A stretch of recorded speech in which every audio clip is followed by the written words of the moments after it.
Assalamu alaikum viewers, welcome back to the second lecture of class 9th, that is structure of an atom. And this lecture goes to be very important because one of the most important topic of this lecture is electronic configuration. And electronic configuration is a driving force which helps you a lot as long as you are studying the chemistry and you are the student of chemistry. Our first lecture is about structure fundamentals of chemistry, that is about elements, compound, mixtures, mole mass calculation, mole particle calculations. Now this is our second lecture, and this is our second lecture of यकीन batch, structure of an atom. जैसा कि आपको पता है कि हम लोगों ने करना है कि 2 वीक्स के अंदर पूरी 9th और पूरी 10th का सिलेबस कवर करना है. तो एक लेक्चर के अंदर हमने एक पूरा चैप्टर कवर करना था. तो पहले लेक्चर में एक चैप्टर हुआ था हमारा फर्स्ट लेक्चर, वो थोड़ा सा लेंथी था क्योंकि चैप्टर ही लेंथी था. अब ये छोटा सा चैप्टर है, एक स्ट्रक्चर ऑफ एन एटम, और बहुत ही इंपॉर्टेंट चैप्टर है. इसके ऊपर एक पूरा लेक्चर है आज का, और एटम के बारे में है, सारा स्ट्रक्चर ऑफ एन एटम है. तो इस पर थोड़ी सी बात कर लेते हैं. आपको पता है कि 118 टाइप्स ऑफ एलिमेंट्स हमारे पास प्रेजेंट हैं. 118 एलिमेंट्स हैं, और इन 118 में से हमारे पास जो 92 हैं वो नेचुरली अकरेंगे, जो कुदरती हैं. अच्छा, 92 एलिमेंट्स हैं ना. लेट्स से हमारे पास एक आयरन का एलिमेंट हो गया और एक एल्यूमिनियम का एलिमेंट हो गया. तो अब इसके जो एटम होंगे वो कुछ इस तरह से अपने होंगे, और एल्यूमिनियम के कुछ इस तरह से अपने एटम होंगे. तो हर एलिमेंट्स के डिफरेंट एटम होंगे. 92 एलिमेंट्स के अंदर में से कोई भी 2 एलिमेंट्स ऐसे नहीं हैं जिनके एटम्स आपस में एक जैसे हों. हर एलिमेंट के पास अपने अलग अलग एटम है. तो हमारे पास 92 डिफरेंट टाइप्स ऑफ एटम्स हमारे पास प्रेजेंट है. अब ये एटम और ये एटम आपस में मुख्तलिफ क्यों हो सकते हैं? अब इस एटम के अंदर हमारे पास जो बेसिक डिफरेंस हो सकता है ना, वो नंबर ऑफ प्रोटॉन को पॉजिटिव चार्ज का हो सकता है, एटॉमिक नंबर का होता है. एटॉमिक नंबर हमने फर्स्ट लेक्चर में पढ़ा भी है कि number of proton present in the nucleus of an atom. तो हमारे पास जो बेसिक डिफरेंस होता है किसी भी 2 एटम के बीच में, वो होता है, देखो, एटॉमिक नंबर अगर एक 1 हुआ तो मेरे पास हाइड्रोजन होगा, एटॉमिक नंबर 2 हुआ तो हीलियम होगा, एटॉमिक नंबर 3 हुआ तो लिथियम होगा, 4 हुआ तो बेरिलियम होगा, 5 हुआ तो बोरॉन होगा. करते करते 92 एलिमेंट्स हमारे पास बनते हैं. 92 डिफरेंट टाइप्स ऑफ एटम हमारे पास एग्जिस्ट करते हैं. अब एटम हमारे पास, एटम का कॉन्सेप्ट कहाँ से आया, डेवलप होके आया? बहुत हम लोग पीछे जा रहे हैं, और बहुत पीछे जाके, जस्ट ये थ्योरेटिकल बातें हैं, इतनी कंसेप्चुअल बातें नहीं हैं. तो उसको जस्ट हम 2 से 3 मिनट में कवर कर रहे हैं.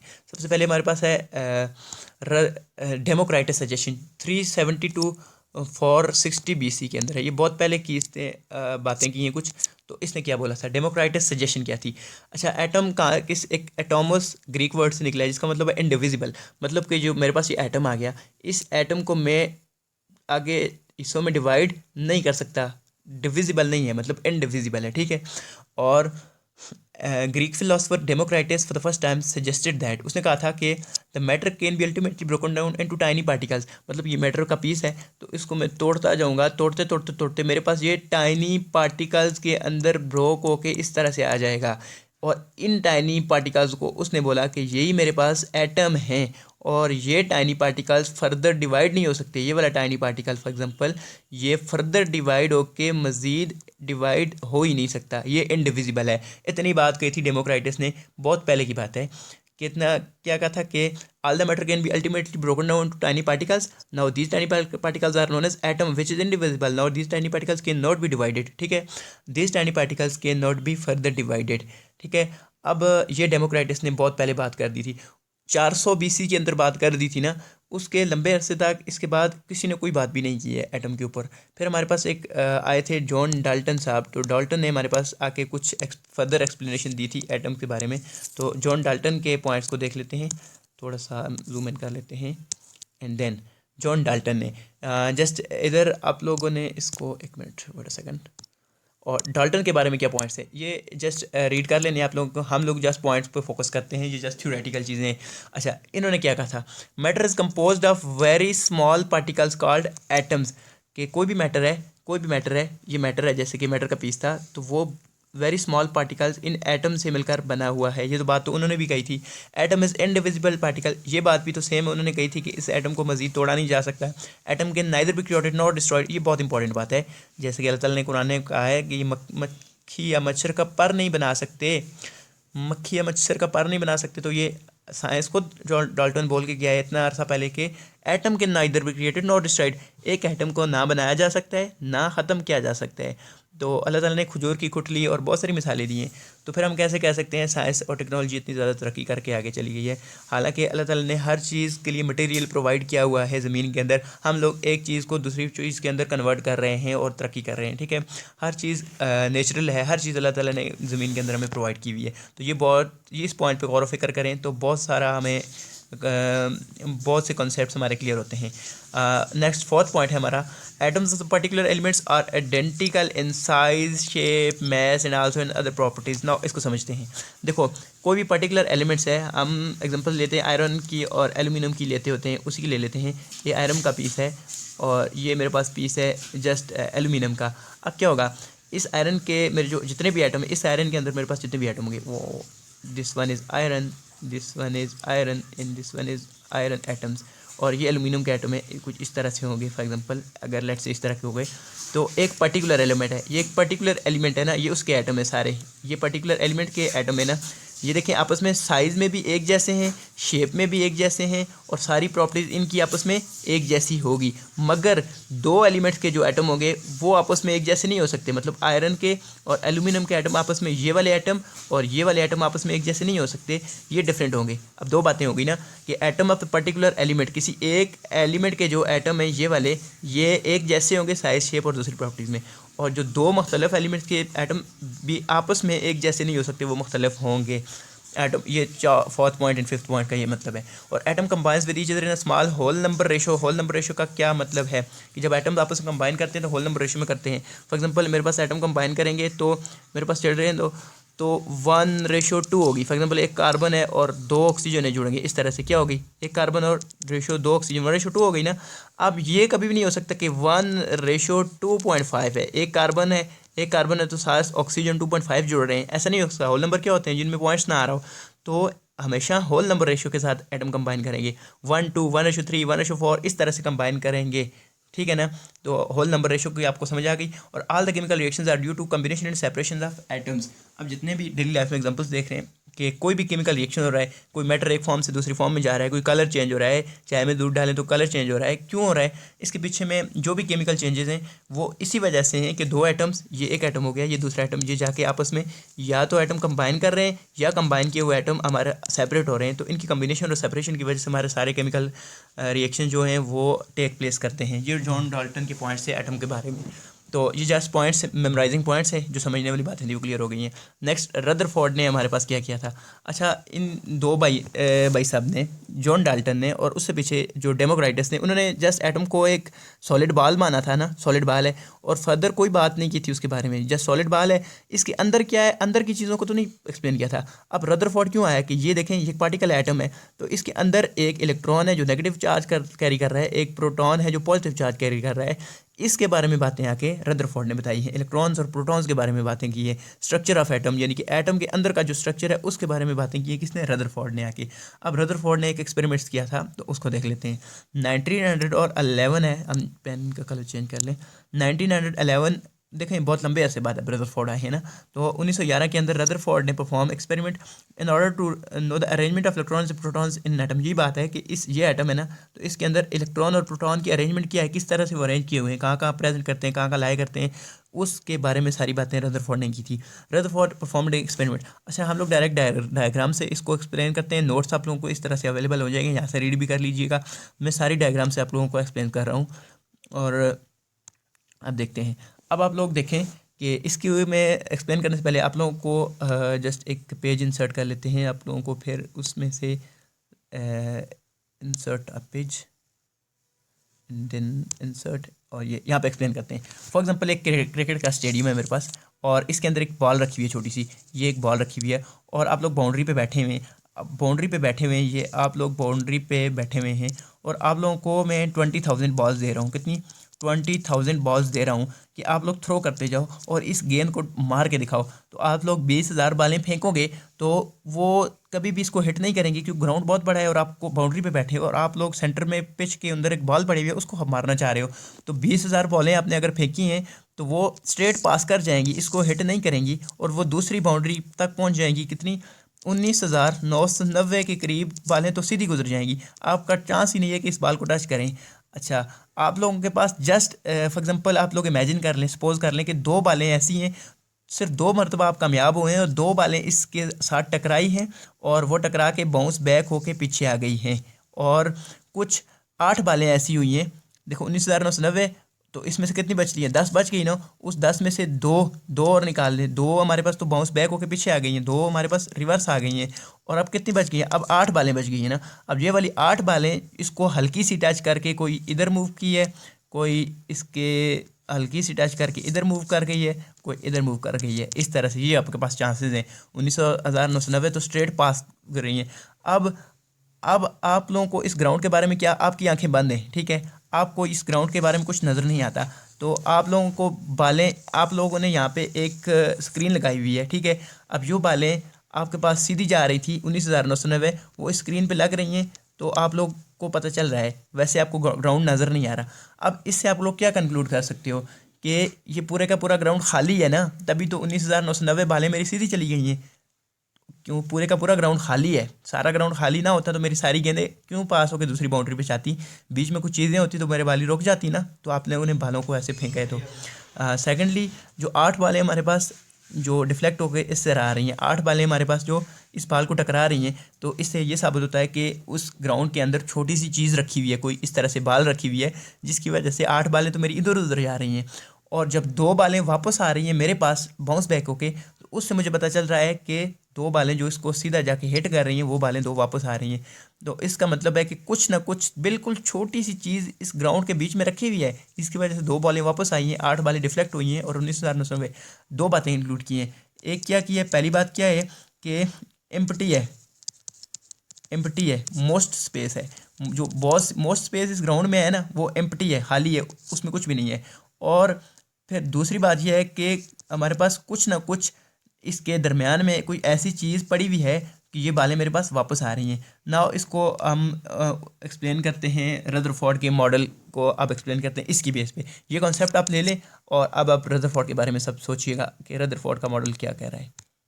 अब देखें, रदरफोर्ड ने क्या किया है कि एक पोलोनियम का मेटल लिया है। ये किसका मेटल है? पोलोनियम का मेटल है। और ये एक कंटेनर के अंदर बंद है। पोलोनियम रेडियो एक्टिव एलिमेंट है, एक डब्बे के अंदर बंद किया हुआ है और अल्फ़ा पार्टिकल इसमें से निकल रहे हैं और ये डबल पॉजिटिवली चार्ज होते हैं अल्फ़ा पार्टिकल। अल्फ़ा पार्टिकल यहाँ में से निकल के आगे आ रहे हैं। 20,000 अल्फ़ा पार्टिकल इसने निकाले हैं इस रेडियो एक्टिव सोर्स के ज़रिए से, ठीक है। और 20,000 अल्फ़ा पार्टिकल हमारे यहाँ के अच्छा निकल के आगे आ रहे हैं। ये बीच में हमारे पास एक गोल्ड की फॉइल रखी हुई है, गोल्ड फॉइल है। क्या है? गोल्ड फॉइल है। और ये गोल्ड फॉइल हमारे पास 0.00004 सेंटीमीटर तक है, बहुत ज़्यादा पतली एक फॉइल रखी हुई है और ये सोने की बनी हुई है। और ये हमारे पास एक स्क्रीन लगी हुई है। इस स्क्रीन का काम है, ये जिंक सल्फाइड से बनी हुई है, इसको फ्लोरिसेंट स्क्रीन भी बोलते हैं। इस स्क्रीन का काम ये है कि इस स्क्रीन के ऊपर ये स्क्रीन है, तो कोई भी चीज़ आके जैसे ही इसके साथ टच करती है तो ये स्क्रीन वहाँ से ग्लो करना स्टार्ट कर देती है। तो ये स्क्रीन डिटेक्ट करने के तौर पे काम कर रही है कि जो 20,000 पार्टिकल निकल के आ रहे हैं उनको डिटेक्ट किया जा सके। अब देखें, ये जो फॉइल है गोल्ड की फॉइल है, बीच में रखी हुई है ये वाली फॉइल। इसका देखिए कुछ इस तरह से है, तो इसके अंदर एटम प्रेजेंट है। इस तरह एटम जुड़े, हर चीज़ तो एटमों से बनी हुई है ना, तो एटम प्रेजेंट है। अब इस तरह से बनी हुई है। अब जब 20,000 अल्फ़ा पार्टिकल भी पॉजिटिव चार्ज, आपको पता है एक पॉजिटिव चार्ज है और दूसरा पॉजिटिव चार्ज है, ये आपस में एक दो पॉजिटिव चार्ज एक दूसरे को क्या करेंगे, वो तो रिपेल करेंगे ना।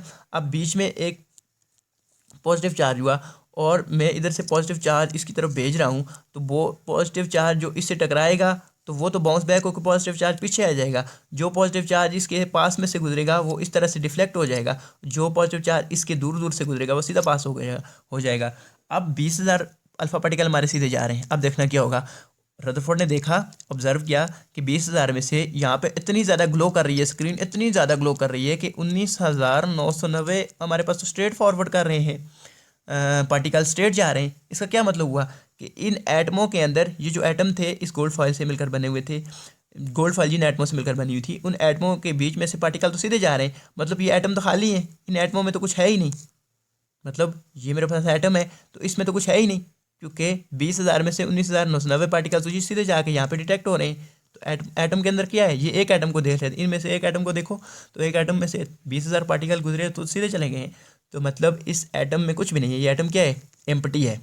फिर उसको पता चला कि 8 पार्टिकल इस तरह से डिफ्लेक्ट हो रहे हैं, कुछ इधर जा रहे हैं, कुछ इधर जा रहे हैं, कुछ यहाँ पे ग्लो हो रही है स्क्रीन, कुछ यहाँ से हो रही है, कुछ यहाँ से हो रही है, 8 जगह से हो रही है। तो इससे उसको पता चला है कि ये पॉजिटिवली चार्ज पार्टिकल हैं और बीच में कुछ यहाँ पे पॉजिटिव है, तभी तो ये पार्टिकल जो इसके पास से गुजर रहे हैं वो डिफ्लेक्ट हो रहे हैं, क्योंकि एक पॉजिटिव चार्ज है ना, एक पॉजिटिव चार्ज है ये भी, और दूसरा पॉजिटिव चार्ज जब इसके पास में से ये पॉजिटिव चार्ज गुजर रहा है तो डिफ्लेक्ट हो रहा है। क्यों हो रहा है? क्योंकि बीच में यहाँ पे कोई पॉजिटिव चार्ज ही है। अगर ये पॉजिटिव चार्ज इसकी तरफ अट्रैक्ट होता तो ये नेगेटिव होता ना, ये कुछ पॉजिटिव है। तो इस बात से उसको पता चला कुछ ना कुछ पॉजिटिव है जो इसमें है, थोड़ा सा है, बेशक थोड़ा सा है, लेकिन कुछ ना कुछ पॉजिटिव चार्ज यहाँ पे रखा हुआ है कि 8 पार्टिकल डिफ्लेक्ट हो रहे हैं। और तीसरी बात की कि 2 पार्टिकल्स 8 डिफ्लेक्ट, देखो 19,990 सीधा जा रहे हैं और 8 इस तरह से डिफ्लेक्ट हो रहे हैं और जस्ट बाउंस बैक हो रहे हैं 2 पार्टिकल्स बिल्कुल इसके साथ टकरा के वापस आ रहे हैं। तो 2 पार्टिकल हैं जो इसको बिल्कुल सीधा हिट करके वापस आ रहे हैं। तो इसका मतलब है कि हमारे पास कुछ बीच में एक पॉजिटिव पोर्शन है एटम के अंदर। हाँ, माना कि एटम के अंदर सारी स्पेस एम्प्टी है, most of the space empty है, लेकिन बीच में कुछ पॉजिटिव पार्ट भी है। उस पॉजिटिव पार्ट को उसने बोला है कि ये न्यूक्लियस है। आई होप कि आप लोगों को सारी बातें इसकी क्लियर हो गई हैं। अब देखते हैं, पीछे जाते हैं तो वो हमारे जो नोट्स हैं उसके मुताबिक देखते हैं क्या क्या है। अब इनको जस्ट रीड करना है। रदरफोर्ड ने क्या किया था? इलेक्ट्रॉन और प्रोटॉन और न्यूट्रॉन को डिस्कवर किया था। रदरफोर्ड, अच्छा, he used thin gold foil 0.004 cm thick थी gold foil was surrounded by photographic plate थी जिंक सल्फाइड से उसको सराउंड किया हुआ था ताकि हम लोग अल्फ़ा पार्टिकल को डिटेक्ट कर सकें जो पोलोनियम मेटल से निकल के आ रहे हैं आगे की तरफ। फिर ऑब्जर्वेशन क्या किया था उसने, ये हमने अभी डिस्कस किया है कि he observe that most of the alpha particles जो pass through the foil without change any direction, मतलब 19,990 पार्टिकल सीधे जा रहे हैं, ठीक है ना, अपना रास्ता चेंज ही नहीं कर रहे हैं। अच्छा, फिर सम अल्फ़ा पार्टिकल 8 जो हैं वो डिफ्लेक्ट हो रहे थे, 8 कुछ इधर इधर मूव कर रहे थे और 2 बाउंस बैक हो रहे थे। ये सारी बातें हमने डिस्कस कर ली हैं। अब कंक्लूजन, उसने ये कंक्लूजन किया था कि इन एटम कंटेन्स, उसने कहा था, अब ये इस मॉडल की तरफ देख लें, उसने कंक्लूड किया कि एटम के बीच में कुछ, पूरा एटम खाली है, उसके बीच में कुछ ना कुछ पॉजिटिव चार्ज हमारे पास रखा हुआ है। उसी पॉजिटिव चार्ज को उसने न्यूक्लियस किया था। ये पॉजिटिव हिस्से को न्यूक्लियस बोला था और ये पूरा एटम है, और पॉजिटिव हिस्से को उसने न्यूक्लियस बोला था।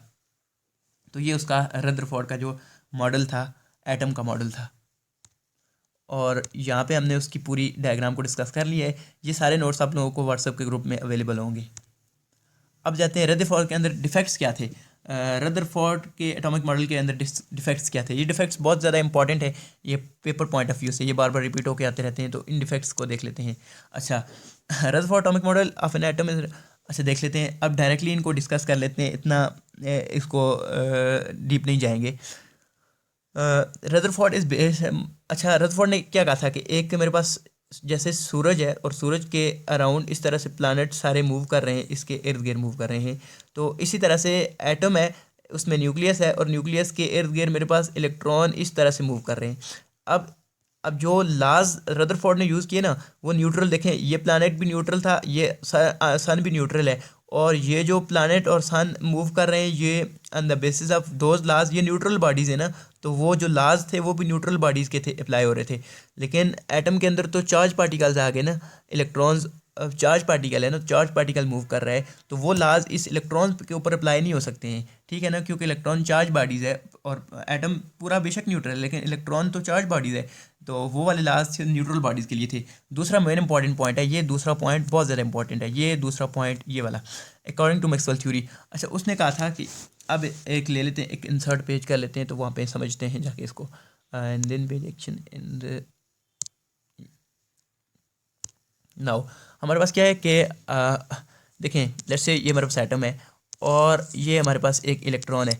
बेशक अगर ये इलेक्ट्रॉन मेरे पास मूव कर रहा है, कांस्टेंट वेलोसिटी के साथ भी मूव कर रहा है ना, तब भी वेलोसिटी चेंज हो रही है, क्योंकि अभी वेलोसिटी इसकी किधर है, इस तरफ है, थोड़ी देर बाद इलेक्ट्रॉन यहाँ पे आ गया है, वो वाला यहाँ पे, अब वेलोसिटी इधर आ गई है, थोड़ी देर बाद वो इलेक्ट्रॉन यहाँ पे होगा, अब इसकी वेलोसिटी इधर है, तो डायरेक्शन ऑफ वेलोसिटी चेंज हो रही है ना, तो मतलब इसकी वेलोसिटी चेंज हो रही है, तो इसके पास एक्सेलरेशन भी है, और इसके पास एक्सेलरेशन भी है, और ये चार्ज पार्टिकल भी है। जब भी चार्ज पार्टिकल मूव करता है, एक्सेलरेट करता है, जब भी कोई पॉजिटिव या नेगेटिव चार्ज पार्टिकल जब एक्सेलरेट करता है तो वो कंटिन्यूसली एनर्जी इमिट कर रहा होता है, एनर्जी इमिट करता है। ये बात मैं दोबारा बोल रहा हूँ, इस पर फोकस करें। जब भी कोई चार्ज पार्टिकल मूव कर रहा होता है, एक्सेलरेट कर रहा होता है, इलेक्ट्रॉन के ऊपर चार्ज भी है नेगेटिव, और वो एक्सलरेट भी कर रहा है। Accelerate rate of change of velocity change हो रही है ना, तो वो एक्सलरेट भी कर रहा है। तो जब भी कोई चार्ज पार्टिकल एक्सलरेट करता है तो वो उसमें से एनर्जी इमिट होके आ रही होती है, एनर्जी इमिट होके आ रही होती है। मतलब कि एनर्जी इलेक्ट्रॉन कंटिन्यूसली इमिट कर रहा है ना, कंटिन्यूसली जब एनर्जी लॉस हो रही है तो वो एनर्जी न्यूक्लियस के करीब आता है। एक और बात समझ लें कि ये न्यूक्लियस है तो ये इलेक्ट्रॉन है। अब जितना आप न्यूक्लियस से दूर जाएंगे इतनी एनर्जी ज़्यादा होती जाएगी। इसकी एनर्जी यहाँ पे फॉर एग्जांपल 40 जूल थी, तो यहाँ पे आएगा तो इसकी एनर्जी 20 जूल हो जाएगी, यहाँ पे 30 जूल हो जाएगी। तो जब एटम यहाँ पे 40 जूल पे था तो कंटिन्यूसली मूव करते करते एनर्जी इमिट कर रहा है ना, इमिट कर रहा है, तो मतलब इमिट हो रही है, तो 10 जूल एनर्जी इमिट हुई तो वो 20 वाली जगह पे आ गया है, वो करते करते 30 वाली जगह पे वो न्यूक्लियस के करीब आ रहा है ना। तो ये न्यूक्लियस है तो इलेक्ट्रॉन पहले यहाँ से था ना, यहाँ पे वो उसने जब एनर्जी उसने इस तरह से रेडिएट की तो वो मूव करते करते पास आता जा रहा है। आते आते एक वक्त आएगा कि वो न्यूक्लियस के अंदर फॉल कर जाएगा और न्यूक्लियस बर्स्ट हो जाएगा, तो एटम एग्जिस्ट ही नहीं कर सकता। तो ये उसका ड्रॉबैक था। ओह माय गॉड, क्या हो गया? अच्छा, देन ये ड्रॉबैक था। दूसरा ड्रॉबैक समझ आया कि an electrons are charge bodies revolving around the nucleus should emit the energy continuously energy emit कर रहा होता है। एक्सीलरेटिंग चार्ज पार्टिकल है, तो जब वो एनर्जी इमिट कर रहा होता है तो इमिट करते करते न्यूक्लियस के पास आता रहता है, करते करते वो फाइनली न्यूक्लियस के अंदर फॉल हो जाता है, तो एटम एग्जिस्ट ही नहीं कर सकता। ठीक है ना?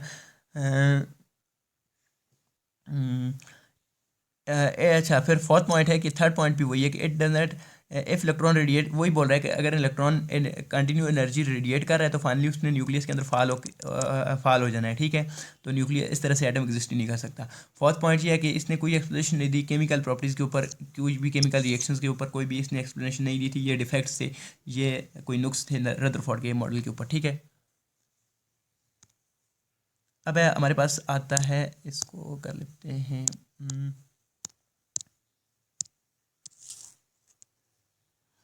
अब आता है हमारे पास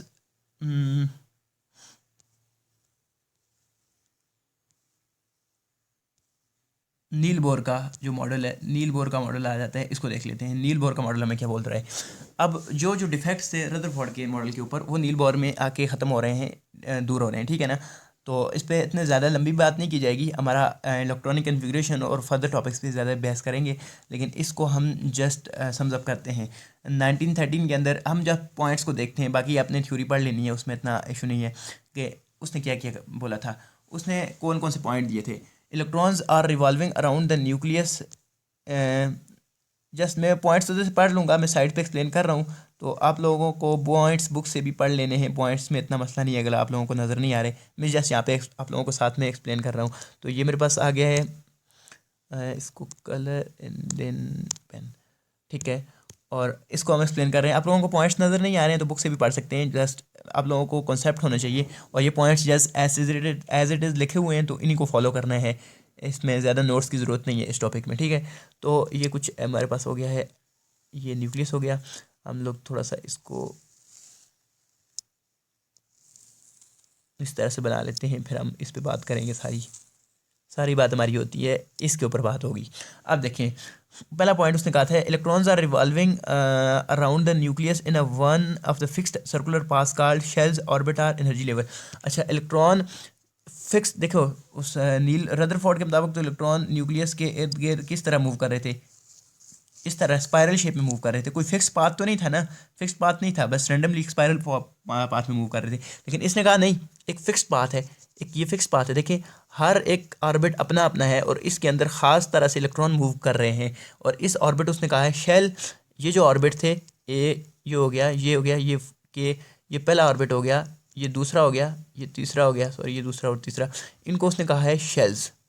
शेल्स भी कह सकते हैं आप लोग, ऑर्बिट भी कह सकते हैं आप लोग, एनर्जी लेवल्स भी कह सकते हैं। तीन बातें की, ऑर्बिट भी कहा, शेल भी कहा, एनर्जी लेवल भी कहा। इनको न्यूक्लियस के अराउंड जो है जहाँ पे इलेक्ट्रॉन मूव कर रहे हैं। ठीक है, नेगेटिव सेकंड पॉइंट क्या बोल रहा है, the energy of these electrons in orbit is proportional to its distance from the nucleus. ठीक है, कि जो एनर्जी है वो डायरेक्टली प्रोपोर्शनल है डिस्टेंस के ऊपर, डिस्टेंस फ्रॉम न्यूक्लियस।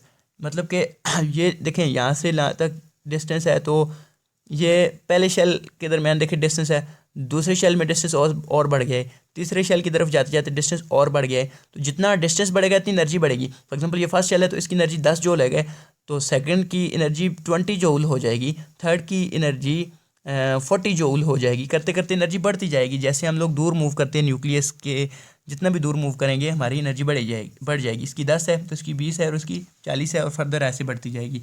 ठीक है, सेकंड पॉइंट तो क्लियर हो गया। एज लॉन्ग एज इलेक्ट्रॉन और रिवॉल्विंग। तीसरा पॉइंट क्या बोल रहा है, an fix circular orbit they do not gain और लॉस एनर्जी। ठीक है, अब जब तक इलेक्ट्रॉन, ये मेरा इलेक्ट्रॉन है, जब तक मेरा इलेक्ट्रॉन, ये मेरा इलेक्ट्रॉन है, तो ये जब तक इलेक्ट्रॉन यहीं पे मूव करता रहेगा किसी एक ख़ास ऑर्बिट में, ये वाला इलेक्ट्रॉन यहीं पे मूव करता रहेगा और ये वाला इलेक्ट्रॉन अगर यहीं पे मूव करता होगा तो वो क्या होगा, ना ये एनर्जी लॉस करेगा ना ये एनर्जी गेन करेगा। As long as an electron move in a particular orbit they do not gain और लॉस एनर्जी। ना वो एनर्जी लेगा ना वो एनर्जी देगा। तो इसमें मूव करेगा तो इसकी 10 जूल ही रहेगी, इधर मूव करेगा तो इसकी 20 जूल ही रहेगी। ठीक है, नाउ थर्ड पॉइंट,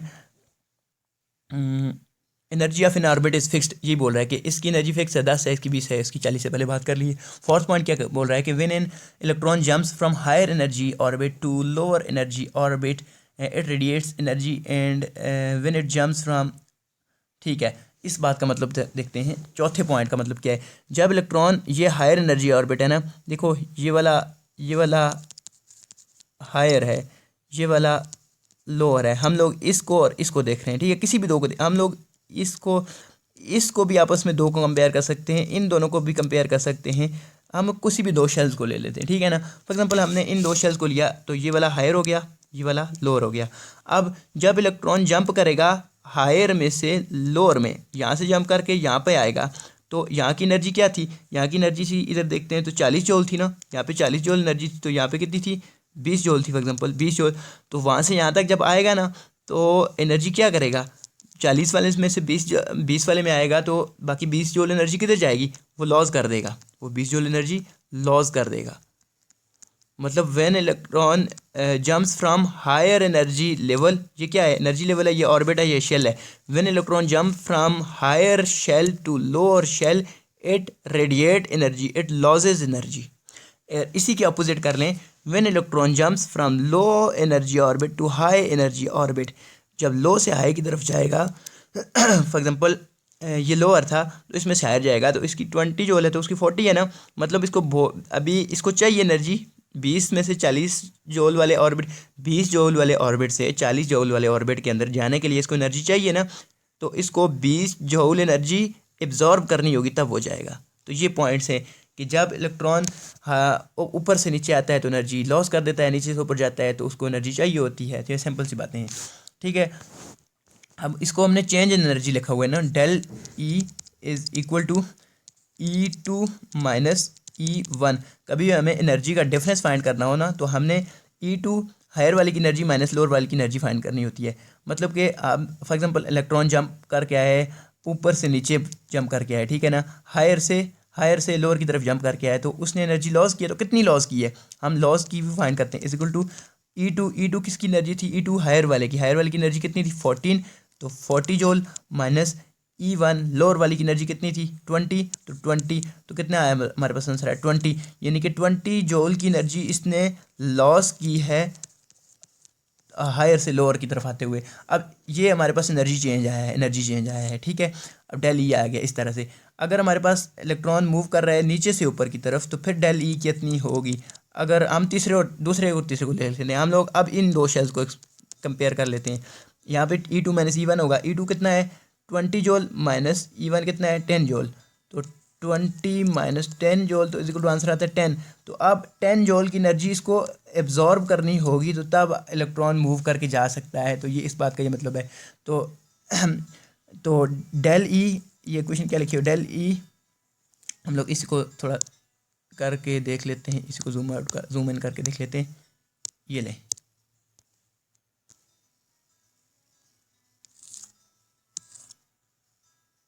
ये लें,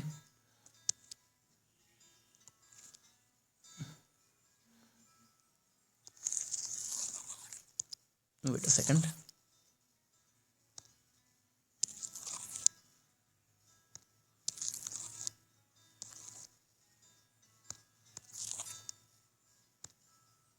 चलें del E is equal to E2 minus E1 is equal to h mu. इसमें देखें E2 क्या है, एच प्लांक्स कांस्टेंट है, इसकी वैल्यू होती है 6.626 मल्टीप्लाई पावर -34 जूल सेकंड होती है, और म्यू फ्रिक्वेंसी है, E1 हाई एनर्जी लेवल है और E2 sorry high energy level है, E1 लो एनर्जी लेवल है। ये बातें डिस्कस हो चुकी हैं। Del E change in energy है कि एनर्जी का डिफरेंस कितना आता है हमारे पास ऊपर से नीचे या नीचे से ऊपर जाते हुए।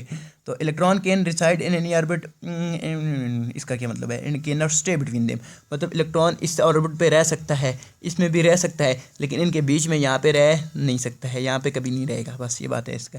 Angular momentum of electron is integral multiple of h/2π। इसका क्या मतलब है, देखो एक होता है लीनियर मोमेंटम। लीनियर मोमेंटम आपने पढ़ा होगा ना कि P is equal to mv होता है। लीनियर मोमेंटम स्ट्रेट लाइन में जो मोमेंटम होता है, मास एंड वेलोसिटी का जो प्रोडक्ट होता है। लेकिन एंगुलर मोमेंटम क्या हो जाएगा, वो mv जब इलेक्ट्रॉन एक सर्कुलर पाथ में मूव करेगा तो उसका एंगुलर मोमेंटम लेंगे, तो उसके साथ उसका रेडियस देखें, अगर इस सर्कल में मूव कर रहा है तो इसका रेडियस देखो इतना इसका मोमेंटम होगा इसके रेडियस के मुताबिक। इसका रेडियस बड़ा है तो इसका मोमेंटम अब बड़ा हो जाएगा, क्योंकि इसका रेडियम भी बड़ा हो गया रेडियस, तो इसको रेडियस को बीच में इंक्लूड करेंगे तो एंगुलर मोमेंटम हो जाएगा mv/r। m is massive electron, v is velocity of electron, r is radius of atom जिसमें वो मूव कर रहा है। तो ये इज इक्वल टू NH/2π है। NH/2π integral multiple of NH/2π is mvr is equal to NH/2π।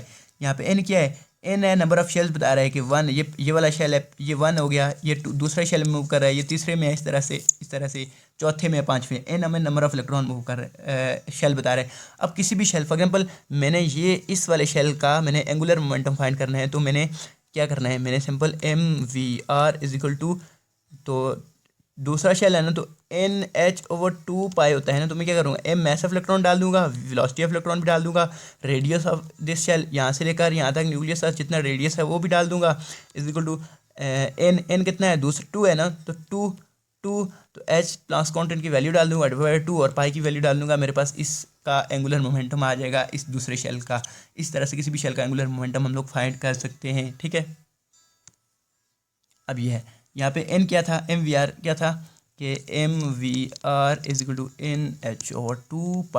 यहाँ पे क्या है, m मैसिव इलेक्ट्रॉन है, massive electron, velocity of electron, radius from the nucleus, इसका अपना रेडियस है, इसका अपना रेडियस है और अगले का अपना रेडियस है, और n क्या है, नंबर ऑफ शेल है, ये n यहाँ पे n1 हो गया, ये n2 हो गया, ये n3 हो गया, और h हमारे प्लस कांस्टेंट की फिक्स वैल्यू होती है 2π, और पाई की वैल्यू 3.14 होती है। ये फाइंड करके इस शेल का, चाहे इसका या इसका, किसी भी शेल का हम लोग एंगुलर मोमेंटम फाइंड कर सकते हैं।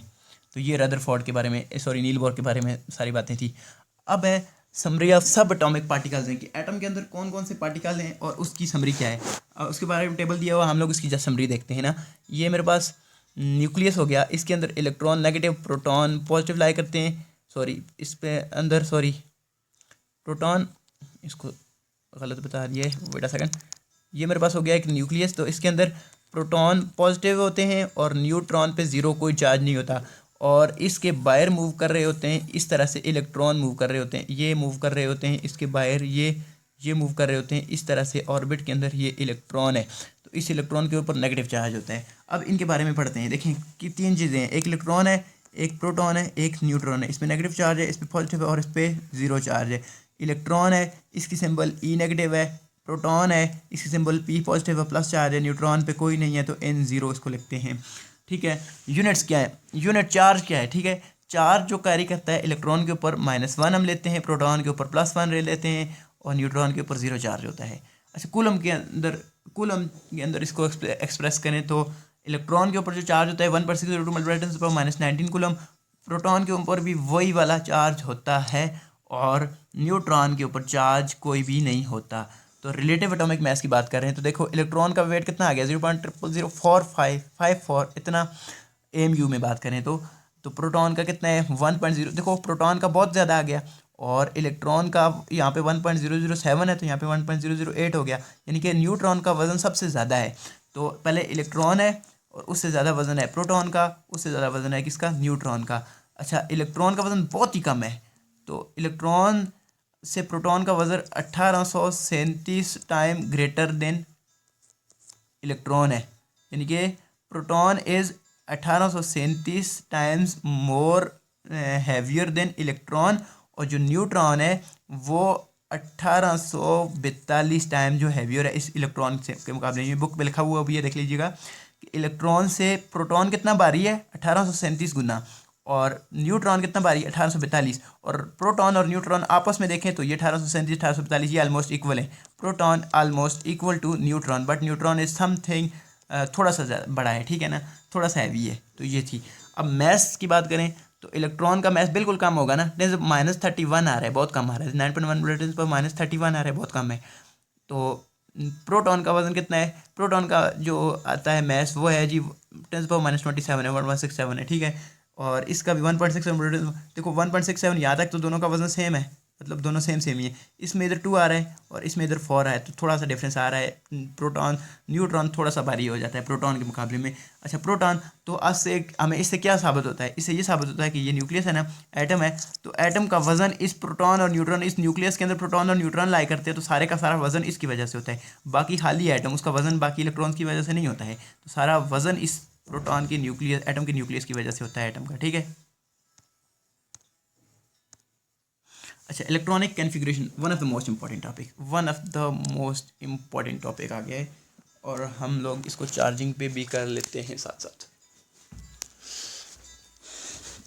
Electronic configuration, now this is very important topic. Electronic configuration, इसको जितने भी स्टार दिए जाएँ ये काम है, ठीक है ना।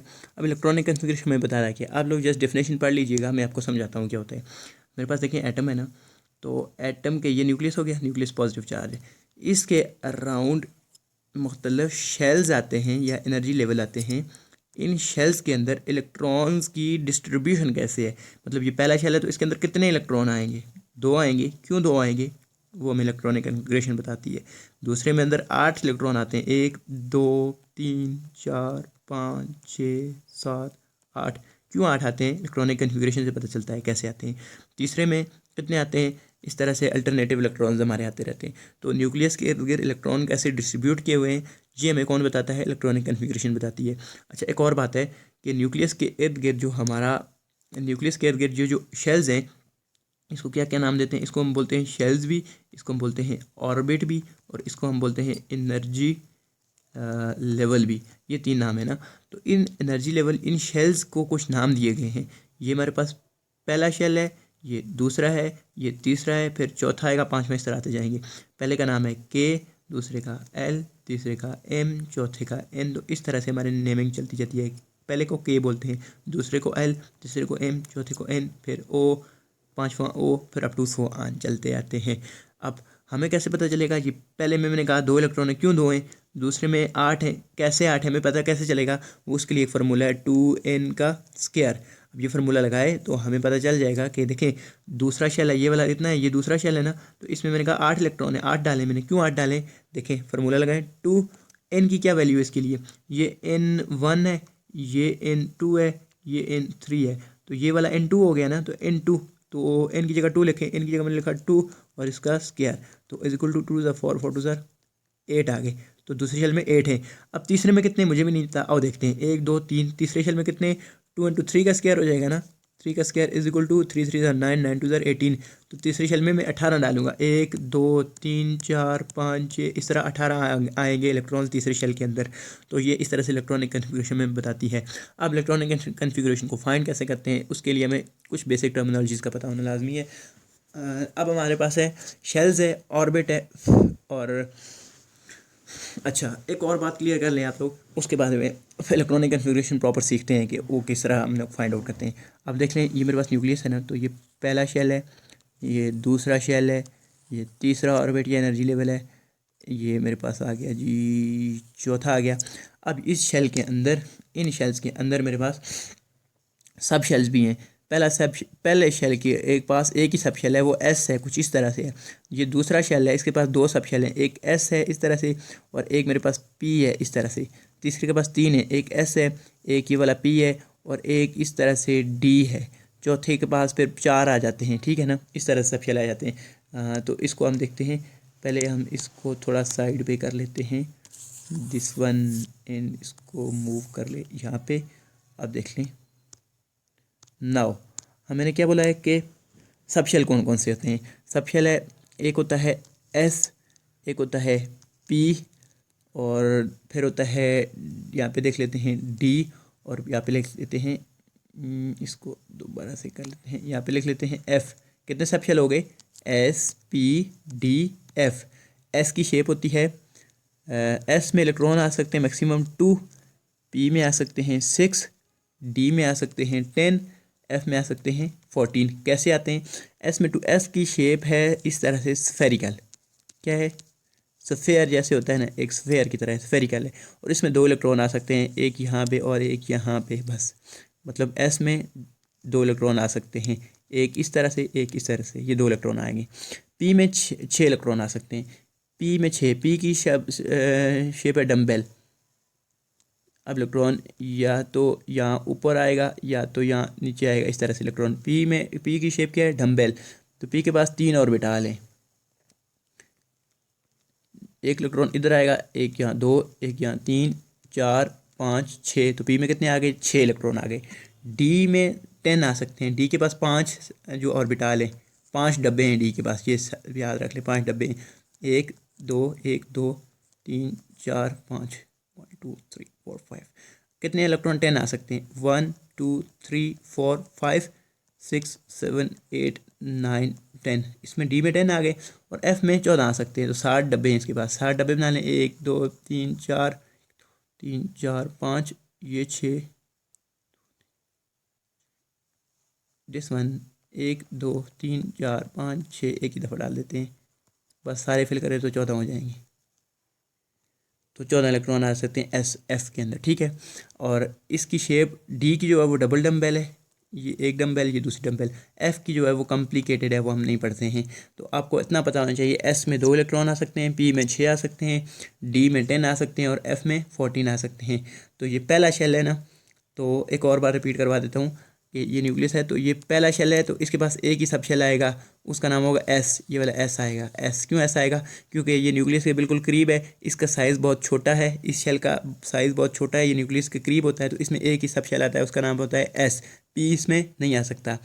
दूसरा सब शेल होता है यहाँ से, इसका साइज़ थोड़ा बड़ा हो जाता है, इसमें 2 सब शेल आते हैं, एक एस आता है और एक पी आता है। ये वाला पी हो गया ना डम्बेल, और ये वाला एस हो गया। तीसरा सब शेल होता है ये, और इसका साइज़ और बड़ा है, इसमें 3 सब शेल आते हैं, एक एस आता है, एक इस तरह से पी आ जाता है, एक इस तरह से डी आ जाता है, डबल डम्बेल वाला। तो इस तरह से सब शेल का करते हैं। इलेक्ट्रॉन इसमें इस तरह भी मूव कर सकता है, इस तरह भी मूव कर सकता है, इस तरह भी मूव कर सकता है, और ऐसे ऐसे भी मूव कर रहा है, इस तरह से भी सर्कल में भी मूव कर रहा है।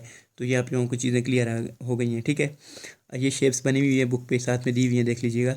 अब आप नेक्स्ट मूव कर रहे हैं हम लोग, इलेक्ट्रॉनिक कन्फिग्रेशन को फाइंड आउट कैसे करते हैं। इसके लिए 2 तरीके हैं आप लोगों के पास, गौर से देखिएगा, पूरे चैप्टर का निचोड़ इसी में है। इलेक्ट्रॉनिक कन्फिग्रेशन को सीखना है हम लोगों ने इलेक्ट्रॉनिक कन्फिग्रेशन को सीखना है। अब देखना है, 2 तरीके होते हैं इलेक्ट्रॉनिक कन्फिग्रेशन को सीखने के लिए। 2 तरीके हैं। एक तो मेरे साथ हर वर्ड को 2 बार रिपीट करना है, जो हमारे पास जो है ना एक ट्रिक है। ट्रिक को बताता हूँ, फिर एक जो प्रॉपर तरीका है वो बताता हूँ। ट्रिक हमारे पास ये है कि स्कूल स्कूल, हर देखो पहली लाइन हो गई स्कूल स्कूल, अब दूसरी लाइन में आ जाए, हर वर्ड को 2 बार पढ़ना है। School school, public school, public school. फिर तीसरी लाइन में आ जाए, district public school, district public school, इस तरह से, ठीक है। अब देखें एस, एस के साथ गिनती लिखते जाएं। ये 1 एस हो गया, तो ये होगा 2, तो ये हो जाएगा 3, ये हो जाएगा 4, ये हो जाएगा 5, और ये हो जाएगा 6 एस। अब देखें पी क्या है, P2 से ही स्टार्ट होगा, इसके ऊपर बात करते हैं। बस ये आपने यहाँ तक लिख ली ना सब कुछ, ठीक है। अब दूसरा तरीका है कि न्यूक्लियस, यहाँ पे मैं एटम बना लेता हूँ छोटा सा एक, ये और ये कि पहला शेल, ये दूसरा शेल, ये वाला तीसरा। तो पहले का नाम क्या होता है के, दूसरे का एल, तीसरे का एम, और चौथा भी बना लेते हैं, चौथे का नाम होता है एन, ठीक है। ये होता है। अब पहला शेल जो होता है वो होता है के, और उसके अंदर जो सब शेल होते हैं, कौन कौन से सब शेल मैंने बताए थे। के अंदर एक ही सब शेल होगा, और उसका नाम होगा था एस, उसका नाम होता है एस। और एस के अंदर इलेक्ट्रॉन कितने आ रहे थे? एस के अंदर सिर्फ 2 ही इलेक्ट्रॉन आ सकते हैं, ऊपर इलेक्ट्रॉन डालें। और ये कौन सा एस है? बस इस तरह से कन्फ्यूज़ हो गए, चलें 1 एस है, ठीक है। दूसरा के बाद आता है एल, तीसरा एम, चौथा एन। देखिए ये चौथा एन है, इस तरह से हो गया। अब पहले में एक एस सब शेल आ रहा था, दूसरे में दो आ रहे थे, एक था एस इस तरह से और दूसरा था पी इस तरह से, एस और पी। एक एस आ रहा है और एक पी आ रहा है। तीसरे में देखें, तीसरे में तीन आ रहे थे, एस पी डी। एक आता है एस, एक आता है पी, एक आता है डी। चौथा देखें, चौथे में तीन चार आ रहे थे, एक एस, एक पी, एक डी और एक एफ। ठीक है ना। ये दूसरा है ना, इसके पीछे दो है तो इसके पीछे भी टू लिख दें, इसके पीछे भी टू लिख दें। इस टू का मतलब है कि ये इस दूसरे इस एल वाले में एल वाले शेल में रहते हैं। और ये वन एस है ना, वन एस से मतलब है कि ये पहले शेल का एस है, पहले शेल का एस ऑर्बिटाल है। ये टू एस का मतलब है कि ये एल वाले शेल से तल्लुक़ रखता है, बस ये उसकी लोकेशन बता रहा है। थ्री है ना, इसके पीछे भी थ्री लिख दें, इसके पीछे भी थ्री, इसके पीछे भी थ्री। फोर है तो फोर फोर फोर फोर। अब आपको पता है एस में दो इलेक्ट्रॉन आ सकते हैं, इस एस में भी दो ही आएंगे, एस में दो ही आ सकते हैं, एस में दो ही आ सकते हैं। पी में कितने आ सकते हैं? छः छः छः। डी में कितने आ सकते हैं? 10 और ये 10। और एफ में कितने आ सकते हैं? 14 है। ठीक है ना। अब हम लोग क्या करते हैं, इसको जस्ट सिंप्लीफाई करते हैं। अब हमने वर्टिकल लाइंस ड्रा करनी है, ऐसे ये लाइन हो गई, ये लाइन हो गई, ये लाइन हो गई, ये लाइन हो गई, इस तरह से लाइनें ड्रा करनी है वर्टिकल। ठीक है ना।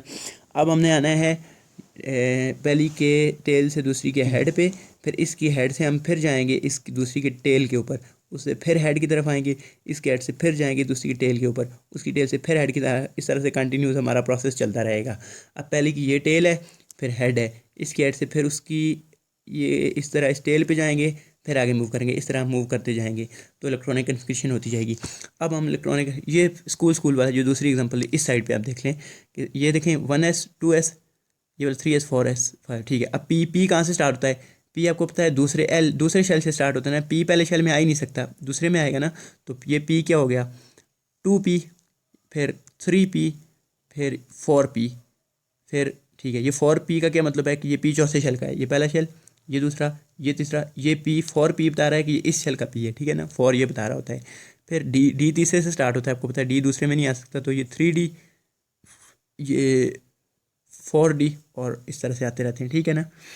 हाँ, अब देखते हैं कि हम इलेक्ट्रॉनिक एस में कितने आ सकते हैं? एस में दो, एस में दो, एस में दो, और फिर एस में 2, और इस पी में 6, और इस पी में भी 6। एस आ गया तो 2, डी आ गया तो डी में कितने आएंगे? डी में 10, और पी में कितने आएंगे? 6, एस में 2, डी में 10, और इस एस में भी 2। अब ये दो तरीके ना, इन दो तरीकों में से आपने कोई भी तरीका इस्तेमाल कर लेना है। मैं नाइट्रोजन का एटॉमिक नंबर होता है 14, मतलब कि नाइट्रोजन के अंदर 14 इलेक्ट्रॉन है, तो इलेक्ट्रॉनिक कन्फ्यूजन कैसे लिखूंगा? पहले देखें क्या आ रहा है, इसको देखें, ये इसको देखें, इसको। तो पहले 1s2, 1s2 इसके हेड पे आ गया। मैं हेड तो ख़त्म हो गया, मैं मूव करता करता करता करता करता कहाँ पे आ गए हम लोग? इसके टेल पे। टेल से आगे आते आते आते आते आते आते देखें कहाँ पे हैं, ये आ गए। ठीक है। अब 2s2 आ गया है। 1s2 के बाद क्या आ रहा है? 2s2। तो 2s2, 2s2 है। और फिर करते करते करते इसके हेड से पीछे जाएं, जाते जाते जाते जाते इसकी टेल पे जाएं, तो टेल से आगे आएँ तो क्या आता है? 2p6 आता है ना। तो 2p6, 2p6 पे पहुँचा है ना यहाँ पे। अब देखिए इलेक्ट्रॉन कितने 14 पूरे करने थे, दो, दो ये हो गए 4, 6 ये हो गए 4 और 6 10 हो गए ना, 4 और पूरे करने हमारे, 4 इलेक्ट्रॉन और रहते हैं। तो यहाँ पे 2p6 पे थे, 2p6 से आगे क्या आता है? आते आते आते आते आते आते 3s2 आता है ना। तो 3s2, 3s2। अब कितने आ गए? 10 2 12 हो गए ना, 3s2 हो गए। 3s2 से देखिए, अब इसकी हेड से मूव करते करते करते जाएं तो इसकी टेल पे, इसकी टेल पे, इसकी टेल से 3p6, 3p6, तो 3p और 6, 3p6। अब कितने हो गए हैं? ये हो गए जी 2, ये 2 ये हो गए 4 और 6 10 और 2 12, 12 और 6 18, 18 हमें 14 चाहिए थे ना। 12 यहाँ पे 12 थे तो 2 और डालने, तो इस पी में 6 नहीं होंगे, इस पी में फिर कितने होंगे? 2 होंगे। तो ये इलेक्ट्रॉनिक कन्फिग्रेशन इस तरह से नाइट्रोजन की आती है। अब यहाँ पे हम ऑक्सीजन की फाइंड कर लेते हैं। ऑक्सीजन इसके मुताबिक क्या होगी? देखिए पहले 1s, पहले ऐसे जाएँ 1s2, 2s2, 2p6, 3s2 इस तरह से।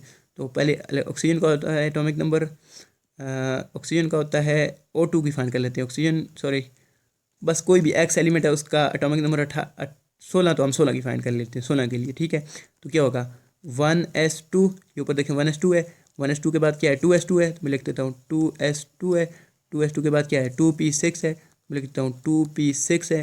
2p6 के बाद इधर आए तो 3s2 है, 3s2 है, 3s2 के बाद आगे जाएँ तो 3p6 है, तो 3p4 करूँगा तो पूरे हो जाएंगे। यहाँ पे देख लें ये। तो इस तरह से इलेक्ट्रॉनिक कन्फिग्रेशन फाइंड करते हैं 2 तरीक़ों से। आपको समझ अगर ना आई हो तो हमारा सेशन लंबा हो जाता है, तो आप लोग हमें कमेंट करके बताएं। हमारे व्हाट्सएप ग्रुप में भी हमसे पूछ लीजिएगा, हम लोग दोबारा आप लोगों को इस पर अलग से वीडियो स्पेशल बना के समझा देंगे। लेकिन अभी आप लोगों के लिए काफ़ी है, इसको पॉज करके रिपीट कर लें तो ये वीडियो आपके लिए काफ़ी है इलेक्ट्रॉनिक कन्फिग्रेशन के लिए। अब किसी भी एलिमेंट की इलेक्ट्रॉनिक कन्फिग्रेशन फाइंड करनी हो तो आप कर सकते हैं। फॉर एग्जाम्पल एक्स एक एलिमेंट है, उसके इलेक्ट्रॉन है, उसके अंदर 20 हैं, तो इसकी इलेक्ट्रॉनिक कन्फिग्रेशन क्या होगी 1s2। तो ये तरीका यूज़ करें या ये दूसरा यूज़ करें, आप लोग आगे फाइंड करें। ये प्रैक्टिस है आप लोगों के लिए, आप खुद करें, सेल्फ डन, ठीक है। फिर है आइसोटोप्स। आइसोटोप्स डेफिनेशन आपने पढ़ लेनी है। Atom of same element having same atomic number but different mass number are isotopes. अच्छा, डेफिनेशन आप लोगों को खुद समझ आ जाएगी, पहले आप लोग समझ लेते हैं कि आइसोटोप्स होता क्या है। अब कोई भी एटम है ना, एटम के अंदर नंबर ऑफ प्रोटॉन्स देखें, न्यूक्लियस है ना, एक मेरे पास ये एटम हो गया, ये इसका न्यूक्लियस हो गया, ये इसके इलेक्ट्रॉन पर रिवॉल्व कर रहे हैं, ठीक है। एक ये वाला एटम हो गया, ये इसके न्यूक्लियस के बाहर अब सब कुछ रिवॉल्व कर रहे हैं। अच्छा, न्यूक्लियस के अंदर जो प्रोटॉन होंगे ना, प्रोटॉन हमेशा इक्वल रहेंगे, प्रोटॉन प्रोटॉन ये हमेशा सेम रहेंगे। जितने प्रोटॉन इतने इधर होंगे ना, अगर ये एक ही एटम है, अगर ये दोनों मतलब हाइड्रोजन के एटम है, तो दोनों के अंदर प्रोटॉन एक ही रहेगा, इसमें भी प्रोटॉन एक रहेगा, इसमें भी प्रोटॉन एक रहेगा। कभी भी प्रोटॉन चेंज नहीं हो सकता। डन कर लें, proton will never be changed. Proton एक ही रहेगा अगर एटम एक है तो। हाँ, प्रोटॉन उस वक्त चेंज होगा अगर एटम ही चेंज कर लें। ये एटम हाइड्रोजन है, ये भी हाइड्रोजन का ही है, तो अगर दो एक ही एटम है ना, तो उसके प्रोटॉन्स कभी भी नहीं चेंज हो सकते। अब आती है बात न्यूट्रॉन। प्रोटॉन एक है तो इलेक्ट्रॉन भी फिर उतने ही रहेंगे, इलेक्ट्रॉन भी फिर चेंज नहीं होंगे। इलेक्ट्रॉन कितने होंगे, इलेक्ट्रॉन भी कितने होंगे, इलेक्ट्रॉन भी इसमें एक ही होगा, इसमें भी इलेक्ट्रॉन एक ही होगा, ये चीज़ें भी सेम है। न्यूट्रॉन चेंज हो सकते हैं, न्यूट्रॉन की चेंज पे हम बोलते हैं आइसोटोप्स। लेकिन न्यूट्रॉन इसमें अगर ज़ीरो है ना, कोई न्यूट्रॉन नहीं है, तो इसमें एक हो सकता है। इसमें अगर एक है तो इसमें दो हो सकते हैं। न्यूट्रॉन चेंज भी हो सकते हैं। तो अब प्रोटॉन कभी नहीं चेंज हो सकते, इलेक्ट्रॉन भी नहीं हो सकते, तो न्यूट्रॉन चेंज हो सकते हैं। देखें, ये भी तो हाइड्रोजन का एटम था, मैंने बोला है ना, ये भी तो हाइड्रोजन का एटम है। इसमें भी एक प्रोटॉन है, इसमें भी एक प्रोटॉन है, इसमें भी एक इलेक्ट्रॉन है, इसमें भी एक इलेक्ट्रॉन है। तो फिर इनको मैं अलग अलग क्यों बोल रहा हूँ, ये भी हाइड्रोजन है तो ये इनको मैं फिर क्यों अलग अलग बोल रहा हूँ, ये अलग है। ये प्रोटियम है, सॉरी इसको मैं पी बोलूँगा, तो ये ड्यूट्रियम डी होगा। क्यों, सिर्फ न्यूट्रॉन की बेस पे। न्यूट्रॉन इसमें अगर ज़ीरो होंगे तो इसमें न्यूट्रॉन एक होंगे। तो हम क्या बोल सकते हैं, atom of the same element having same number of proton and electron but different number of neutron are called isotopes. मैंने क्या बोला, रिपीट करें। Atom of the same element यानी कि एक ही एलिमेंट है हाइड्रोजन, इसके दो एटम है, ये एटम है, ये एटम है, ठीक है ना। एक हाइड्रोजन का ये एटम हो गया, एक ये एटम हो गया। Atom of the same element, पहले इरेज करके दोबारा कर लेते हैं, यहाँ पे आप कंफ्यूज हो जाएंगे। एंड देन ये एंड देन ये लें और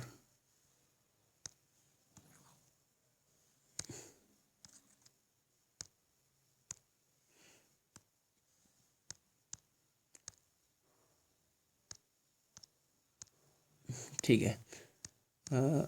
अब आते हैं हम लोग, what the hell is this. चलें, हमारा क्या है अब, टॉपिक है कि हाँ, हम देख रहे थे ना, एक ही एलिमेंट हो गया, फॉर एग्जांपल ले लिया, एक ही एलिमेंट ले लिया हाइड्रोजन, इसके दो एटम ले लिए, atom of the same element, ये भी हाइड्रोजन का एटम है, ये भी हाइड्रोजन का एटम है। Atom of the same element, एक ही एलिमेंट के एटम हो गए ना, having same number of proton, one हो गया, वन हो गया, एंड इलेक्ट्रॉन, वन हो गया, और ये भी वन हो गया। Atom of the same element having same number of proton and electron but different number of neutron is called isotopes. ये आपकी डेफिनेशन बन गई है, ठीक है। Different number of neutron isotopes में, इस आइसोटोप्स का नाम है प्रोटियम, इसका नाम है ड्यूट्रियम। क्यों, क्योंकि सिर्फ न्यूट्रॉन नंबर चेंज है। तो आपको पता है मैथ नंबर क्या बोल रहा था, हमें पीछे पढ़ा था ना पहले चैप्टर में, Z is equal to mass number क्या होता है, प्रोटॉन के नंबर को हम बोल रहे थे जेड नंबर, और mass number A C not, और इसको बोल रहे थे प्रोटॉन प्लस न्यूट्रॉन। तो प्रोटॉन सेम रहेंगे तो एटॉमिक नंबर कभी भी चेंज नहीं होगा, जेड नंबर चेंज नहीं होगा क्योंकि प्रोटॉन चेंज नहीं हो रहे। लेकिन ए नंबर यानी मैथ नंबर चेंज होगा, किसकी वजह से, न्यूट्रॉन की चेंज होने की वजह से। तो दूसरी डेफिनेशन हम यूँ लग सकते हैं कि atom of the same element having same atomic number atomic number Z number change नहीं हो सकता क्योंकि प्रोटॉन चेंज नहीं हो सकते। Atom of the same element having same atomic number same Z number but different number different mass number, different mass number is called isotopes. Mass number different क्यों बोला? क्योंकि न्यूट्रॉन चेंज हो रहे हैं तो मैस नंबर भी change हो सकता है।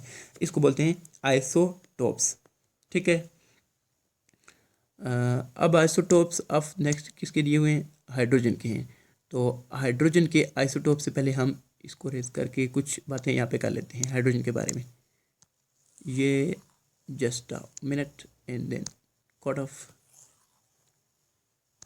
ये एंड देन ये हाइड्रोजन के बारे में बातें हैं कि हाइड्रोजन के दो आइसोटोप्स हैं। हाइड्रोजन के मेरे पास दो आइसोटोप हैं। एक का नाम है, तीन है सॉरी, एक का नाम है प्रोटियम, एक का नाम है ड्यूट्रियम, एक का नाम है ट्रिटियम। ये इसका आइटम आ गया, ये इसका आइटम हो गया, ये इसका आइटम आ गया। हाइड्रोजन के पास H1 प्रोटॉन नंबर चेंज नहीं हो सकता। इसके अंदर प्रोटॉन एक ही है, एक ही प्रोटॉन है, एक ही प्रोटॉन है। इलेक्ट्रॉन भी चेंज नहीं हो सकते तो इसके पास भी इलेक्ट्रॉन एक ही इलेक्ट्रॉन है, एक ही सॉरी इलेक्ट्रॉन तो बाहर होंगे न्यूक्लियस से। इसके पास एक ही इलेक्ट्रॉन न्यूक्लियस के बाहर, इसके न्यूक्लियस के बाहर भी एक इलेक्ट्रॉन है, इसके न्यूक्लियस के बाहर भी एक ही इलेक्ट्रॉन है। But different neutron number change करते हैं। इसमें न्यूट्रॉन कोई भी नहीं होगा, ज़ीरो है। इसमें ज़ीरो न्यूट्रॉन, इसमें एक न्यूट्रॉन, इसमें दो न्यूट्रॉन आ गए। ठीक है ना। अब hydrogen has three isotopes. These are hydrogen H protium को H लिखते हैं, प्रोटियम को हम H लिखते हैं। ठीक है ना। ड्यूट्रियम को हम D लिखते हैं, ट्रिटियम को हम T लिखते हैं। ठीक है। Tritium hydrogen isotope most abundant isotope. अच्छा, ये प्रोटियम जो है ना, ये वाला आइसोटोप है, ये बहुत अबंडेंट होता है। ये 99.985% अवेलेबल प्रेजेंट होता है। ठीक है ना। ट्रिटियम जो होता है वो 0.015% प्रेजेंट होता है, और जो ट्रिटियम है वो होता है रेयरली फाइंड होता है। ये बहुत कम ना होने के बराबर होता है, ये होता ही नहीं है, इसको क्रॉस करते हैं, रेयरली फाइंड है। ठीक है ना। प्रोटियम इतना ज़्यादा है। अब ऑल द आइसोटोप्स हैव, अब इसमें देखें, इसमें प्रोटॉन कितने हैं? इसमें प्रोटॉन इज इक्वल टू 1 है, इसमें इलेक्ट्रॉन इज इक्वल टू 1 है, इसमें न्यूट्रॉन इज इक्वल टू 0 है प्रोटियम में। ड्यूट्रियम की बात करें, ड्यूट्रियम के पास प्रोटॉन इज इक्वल टू 1 है, इसके पास भी ड्यूट्रियम प्रोटॉन 1 है, इलेक्ट्रॉन इसके पास भी 1 है, इलेक्ट्रॉन इसके पास भी 1 है। न्यूट्रॉन इसके पास 0 थे तो इसके पास भी 0 हुए, तो फिर तो इसमें और इसमें फ़र्क ही नहीं कोई होगा ना, तो हमें चेंज करने होंगे तभी तो आइसोटोप्स लाएंगे। तो इसमें 1 है और इसमें न्यूट्रॉन आ गए हैं 2, तो ये इसका चेंज है। अब मैस नंबर देखें, एटॉमिक नंबर देखते हैं। जेड नंबर किसको बोलते हैं? Z number is equal to proton number. Proton इसमें 1 है, इसका जेड नंबर 1 है, इसका भी जेड नंबर एटॉमिक नंबर 1 है, इसका भी जेड नंबर कितना है? 1 है। मैस नंबर देखते हैं। A is equal to proton plus neutron होता है ना, प्रोटॉन प्लस न्यूट्रॉन, प्रोटॉन 1 है, न्यूट्रॉन 0 है, तो इसका मैस नंबर भी क्या हो गया है? 1 ही हो गया, क्योंकि न्यूट्रॉन 0 है। इसका जेड नंबर देख लें, इसका देख लें, तो इसका क्या होता है? प्रोटॉन प्लस न्यूट्रॉन, प्रोटॉन इसके कितने हैं? 1, न्यूट्रॉन कितने हैं? 1, तो इसका मैस नंबर कितना हो गया? 1 + 1, इसका मैस नंबर हो गया 2, इसका ये नंबर 2 हो गया। और तीसरे वाले का देख लें तो इसका कितना हो जाएगा?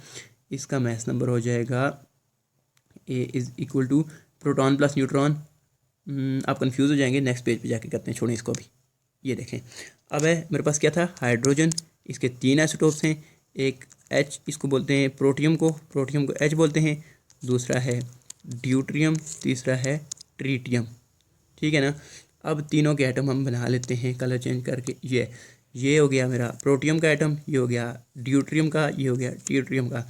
इसको एक प्रोटॉन, इसके अंदर भी एक, इसके अंदर भी प्रोटॉन एक, इसके अंदर भी प्रोटॉन एक, तो P is equal to 1, P is equal to 1 and P is equal to 1 है। ठीक है। और फिर electron is equal to 1, electron इसके पास भी 1 है बाहर, इसके पास भी 1 है, इसके पास भी 1 है। Electron is equal to 1, electron is equal to 1 है। न्यूट्रॉन चेंज होते हैं, तो न्यूट्रॉन इसके पास कोई भी नहीं है, 0 है, तो इसके पास न्यूट्रॉन इज इक्वल टू, इसके पास 1 है, इसके पास न्यूट्रॉन इज इक्वल टू 2 है। इसके पास कितने न्यूट्रॉन को चेंज कर लेते हैं थोड़ा सा इस कलर में। इसके पास न्यूट्रॉन एक ही है, इसके पास भी न्यूट्रॉन, इसके पास 2 न्यूट्रॉन है, इसके पास 0 न्यूट्रॉन है। अब एटॉमिक नंबर क्या होता है? Z is equal to proton number ना, तो प्रोटॉन कितने हैं? Z is equal to proton 1 है, तो 1, इसका Z is equal to 1, Z is equal to 1, यानी कि Z नंबर कभी भी चेंज नहीं होगा, एटॉमिक नंबर कभी भी चेंज नहीं होगा, प्रोटॉन्स कभी भी चेंज नहीं होंगे। मसला आता है मैथ नंबर में, डेफिनेशन हम ये करते हैं। तो मैथ नंबर क्या होता है? A is equal to P + N, proton plus neutron. तो प्रोटॉन इसके कितने हैं? 1, प्लस न्यूट्रॉन कितने 0 इज इक्वल टू 1, तो इसका मैस नंबर क्या हो गया 1 आ गया। इसका ए नंबर क्या 1 है, इसका ए नंबर क्या है, प्रोटॉन प्लस न्यूट्रॉन होता है, प्रोटॉन प्लस न्यूट्रॉन, इसके प्रोटॉन कितने देखें 1 है, न्यूट्रॉन कितने 1 है, तो 1 + 1 कितना हो गया इज इक्वल टू 2 हो गया। इसका ए नंबर कितना आ गया 2। इसका देख लें proton plus neutron, A number is equal to proton plus neutron is equal to proton कितने हैं 1 प्लस न्यूट्रॉन कितने हैं 2, तो हो गया 3 इसका मैस नंबर हो गया। अब ये हाइड्रोजन है ना, ये हो गया प्रोटियम, ये हो गया ड्यूट्रियम, ये हो गया ट्रिटियम। तो इसको लिखते कैसे हैं, नीचे एटॉमिक नंबर लिखते होते हैं, एटॉमिक नंबर इसका भी 1 है, इसका भी 1 है, इसका भी 1 है, मैस नंबर ऊपर लिखते होते हैं ए नंबर। तो इसका मैस नंबर कितना आया था 1 आया था, तो इसके ऊपर भी 1 है।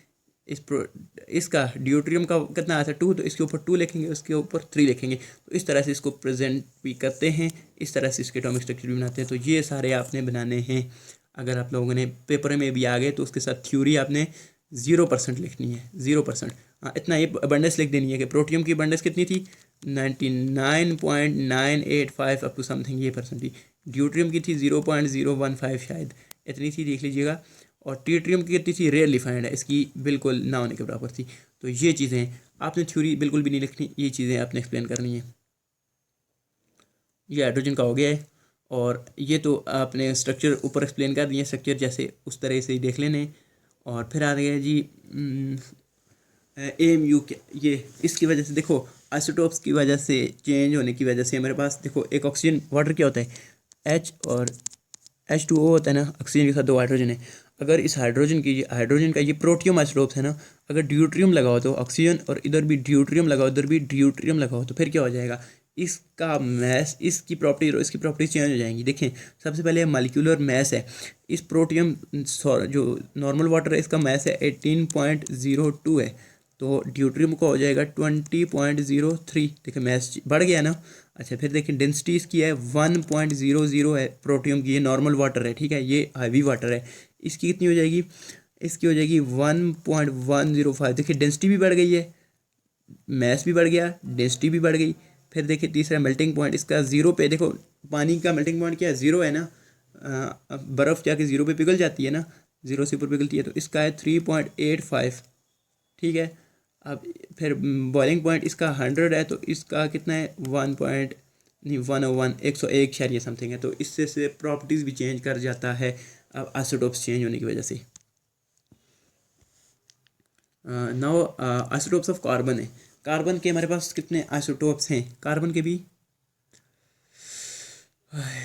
3 आइसोटोप्स हमारे पास कार्बन के भी लाया करते हैं। बेटा सेकंड एयरप्लेन,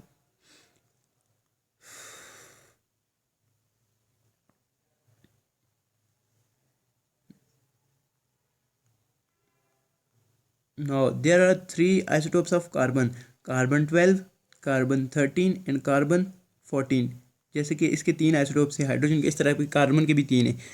कार्बन है, कार्बन का 3 आइसोटोप्स हैं, 3 आइसोटोप्स हम कार्बन के भी लिखते हैं। ये हो गया जी कार्बन 12, कार्बन 13, कार्बन 14 है। इस तरह से हम डिनोट कर रहे होते हैं इनको, ठीक है, इस तरह से। अब देखते हैं कार्बन 12 है ना, तो हम इसको लिखते हैं कार्बन 12 और 6, कार्बन 13 और 6, कार्बन 14 और 6। एटॉमिक नंबर तो चेंज नहीं होगा, 6 ही रहेगा। मैस नंबर ऊपर देखें इसका 12 है, तो इसका 13 है, इसका 14 है। न्यूट्रॉन चेंज होने की वजह से मैस नंबर चेंज हो रहा है, ठीक है। अब इस कार्बन के हम लोग बना लेते हैं एटम। तो सबसे पहले कार्बन की इलेक्ट्रॉनिक कन्फिग्रेशन लिख लेते हैं। 6 है ना, कार्बन का 6 एटॉमिक नंबर, तो 1s2 2s2 2p2 ही होगा, 2 2 4 2 6 हो जाते हैं पूरे, ठीक है ना। 1 2 2 2 शेल हैं इसके पास, कार्बन के पास, तो कार्बन के पास 2 शेल हैं, तो ये इसका 2 शेल, इसके पास भी 2 ही शेल होंगे, और ये इसके 2 शेल, ये पहला शेल और ये वाला दूसरा शेल है। अब देखें प्रोटॉन सबके पास 6 है ना, तो 1 2 3 4 5 6, इसके पास भी 6, 1 2 3 4 5 6, इसके पास भी 6, 1 2 3 4 5 6 है, ठीक है। अब हम आते हैं किसके ऊपर, इलेक्ट्रॉन भी 6 ही होंगे इसके पास, 2 इधर हैं बाहर और 4 बाहर हैं, 1 2 3 4, ठीक है। इसके भी इलेक्ट्रॉन 2 इसमें हैं, तो बाहर कितने हो गए 4, 1 2 3 4 बाहर बचते हैं। इसके पास भी 2 हैं तो बाहर 4 आते हैं, 1 2 3 और ये वाला 4। अब न्यूट्रॉन नंबर इसमें चेंज होते हैं। न्यूट्रॉन नंबर हम कैसे फाइंड करते हैं? देखो इसमें प्रोटॉन कितने हैं, प्रोटॉन इसमें भी 1 है, इसमें भी प्रोटॉन 1 है, इसमें भी प्रोटॉन 1 है, इलेक्ट्रॉन इसमें भी 1 है, इलेक्ट्रॉन इसमें भी 1 है, इलेक्ट्रॉन इसमें भी 1 है। फिर न्यूट्रॉन की बात करते हैं। न्यूट्रॉन होता है ए माइनस जेड। न्यूट्रॉन का फार्मूला था ए माइनस जेड, पहले चैप्टर में बताया था। ए इसका कितना है, ए ऊपर लिखा होता है 12 और 6, 12 माइनस 6, तो ए 12 है, माइनस जेड कितना है 6, 12 में से 6 गए 6। तो इसमें न्यूट्रॉन कितने आ गए हैं, 6 आ गए हैं, तो 6 न्यूट्रॉन डालें, 1 2 3 4 5 6। अब इसमें देखें तो इसमें न्यूट्रॉन होता है ए माइनस जेड, ए माइनस जेड, ए माइनस जेड है, तो neutron is equal to A कितना है, ए हमारे पास आ गया है जी, ए ऊपर होता है 13 माइनस जेड कितना है 6, 13 में से 6 गए तो इज इक्वल टू 7, 7 न्यूट्रॉन इसमें देखो 1 2 3 4 5 6 7। तो इसमें 6 न्यूट्रॉन थे, इसमें न्यूट्रॉन इज इक्वल टू 6 थे, तो इसमें न्यूट्रॉन इज इक्वल टू 7 आ गए हैं। देखो फ़र्क आ गया है। और इसमें न्यूट्रॉन कितने हो जाएंगे, neutron is equal to A minus Z, तो neutron is equal to A कितना है 13 माइनस सॉरी इसका 14 है ना, 14 माइनस 6, तो इसको लो 8, इसके पास कितने हो गए हैं 8 आ गए हैं, तो 1 2 3 4 5 6 7 8। तो इस तरह से फाइंड करते हैं। तो कभी भी पेपर में आ गया आप लोगों ने थ्योरी बिल्कुल 0% देखनी है, बिल्कुल नहीं लिखनी। इस तरह से जस्ट स्ट्रक्चर बनाने, नीचे मेंशन करना है प्रोटॉन इलेक्ट्रॉन न्यूट्रॉन कितने हैं, इलेक्ट्रॉन को फाइंड करने का फार्मूला है एन माइनस जेड। बाकी याद क्या करना है, सिर्फ ये स्ट्रक्चर याद करना है। कार्बन 12 6 होता है, कार्बन 13 6 होता है, ये कार्बन 14 6 होता है। कार्बन के ये वाले 3 आइसोटोप्स हैं, ठीक है ना। हाइड्रोजन के 3 कौन कौन से थे, हाइड्रोजन के 1 1 और 1 था, फिर हाइड्रोजन ड्यूट्रियम जिसको बोलते हैं डी, ये ऊपर 2 था नीचे 1 था, फिर ट्रीटियम ऊपर 3 था नीचे 1 था। तो इस डेटे को यूज़ करके आप सब लोग सब कुछ फाइंड कर सकते हैं। आइसोटोप्स ऑफ क्लोरीन है, क्लोरीन के 2 ही आइसोटोप्स हमारे पास बनते हैं, क्लोरीन 35 है और क्लोरीन 37 है। अब इसको टैकल करते हैं। क्लोरीन 35 और 37 कितने हैं, क्लोरीन के 2 ही आइसोटोप्स बनते हैं, क्लोरीन 35 है ये और क्लोरीन 37 है ये। इसका क्या मतलब है कि ये वाला क्लोरीन ऊपर 35 मैस नंबर, नीचे 17 एटॉमिक नंबर होता है, तो इस क्लोरीन का एटॉमिक नंबर तो 17 ही होगा, नीचे वाली वैल्यू कभी भी चेंज नहीं होगी। ऊपर वाला मैस नंबर इसका 35 तो इसका 37 हो गया है। अब फाइंड करते हैं। हम लोग इतने शेल्स तो नहीं बना सकते ना, हम लोग ये अंदर न्यूक्लियस बनाते हैं और बाहर शेल्स बहुत ज़्यादा है ना इसके, तो हम लोग जस्ट एक ही शेल बना लेंगे, बस उसमें इलेक्ट्रॉन को ले जस्ट लिख देंगे और ये इसका न्यूक्लियस हो गया और ये इसका जस्ट एक ही शेल बना दिया, ठीक है। अब देखते हैं कि इसके अंदर देखें प्रोटॉन कितने हो गए, इलेक्ट्रॉन कितने हो गए, न्यूट्रॉन कितने हो गए। इसके भी प्रोटॉन कितने हैं, इलेक्ट्रॉन कितने हैं, न्यूट्रॉन कितने हैं, ये फाइंड करना है। और फिर atomic number sorry Z number, atomic number इसका क्या है 17 है। देखें एटॉमिक नंबर, देखें जेड नंबर इसका कितना है 17 है और ए नंबर इसका कितना है 35 है। ये बातें आपको दोनों पता होनी चाहिए। इसका देखें जेड नंबर तो वही होगा 17 और ए नंबर जो एटॉमिक नंबर मैथ नंबर है वो कितना है इसका 37 है। ये 2 बातें आपको पता होनी चाहिए।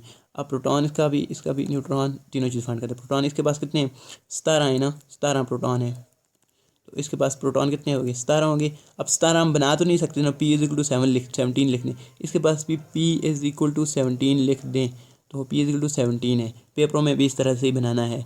तो इलेक्ट्रॉन कितने हो गए, इलेक्ट्रॉन भी 17 ही होंगे ना, तो 17 ही होंगे, तो इसमें इलेक्ट्रॉन कितने 17 है, इस तरह से लिख देना है आपने, इलेक्ट्रॉन कितने हैं 17 है।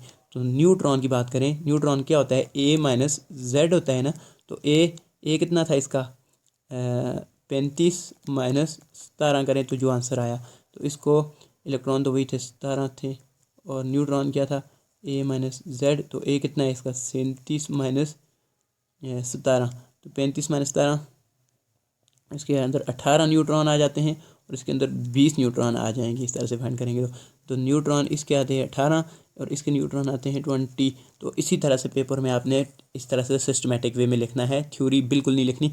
परसेंटेज अबंडेंस लाजमी लिखनी है, वो मैं परसेंटेज अबंडेंस चेक कर लेते हैं कितनी है, कहाँ बुक पे कितनी मेंशन है। क्लोरीन 35 की 75% है, क्लोरीन 35 हमारे पास 75% पाया जाता है, 75 पॉइंट कितना एग्जैक्ट बता देता हूँ, 75.53% है इसकी परसेंटेज अबंडेंस है 75.53%। और क्लोरीन 37 की है हमारे पास 24.47%। ये साथ में मेंशन कर देनी है आप लोगों ने। ये हमारे पास दोनों की हमारे पास हो गई है परसेंटेज अबंडेंस भी। इस परसेंटेज अबंडेंस का मतलब है कि मैंने 1 kg अगर क्लोरीन गैस ले ली ना, 1 kg क्लोरीन गैस ले ली, उसमें 75% क्लोरीन 35 वाले एटम होंगे और 24% एटम होंगे क्लोरीन 37 वाले। तो इसका ये मतलब होता है, ठीक है।